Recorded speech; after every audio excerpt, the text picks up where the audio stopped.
चौथे ढाल के चौथे छंद के अनुसार केवली भगवंता अर्थात केवली भगवान सकल द्रव्य के गुण अनंत अर्थात 6 द्रव्यों के सीमा से रहित अनंत गुणों को पर्याय अनंता अर्थात अनंत पर्यायों को जाने एक ही काल प्रकट अर्थात एक साथ स्पष्ट जानते हैं।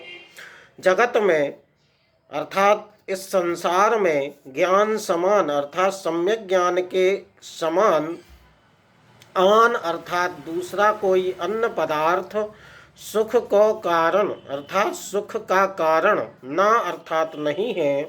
यह अर्थात यही सम्यक ज्ञान जन्म जरा मृत्यु रोग निवारण अर्थात जन्म जरा और मृत्यु रूपी रोगों को ना दूर करने के लिए परमामृत अर्थात परम अमृत जैसा है।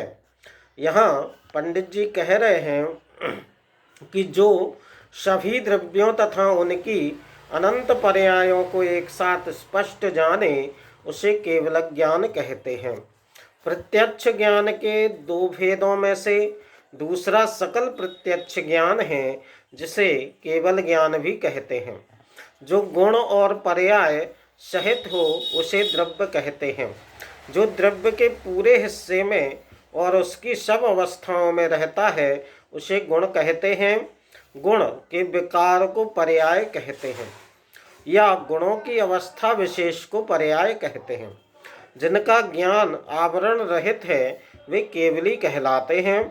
सम्यक ज्ञान जन्म जरा मृत्यु रूपी रोगों को दूर करने वाला है, इसलिए इसे उत्कृष्ट या परम अमृत कहते हैं। इस प्रकार इस संसार में सम्यक ज्ञान ही परम सुख का कारण है, अन्य कोई नहीं। अगले छंद में अगले भाग में पढ़ते हैं और समझने का भी प्रयास करते हैं। तब तक के लिए धन्यवाद।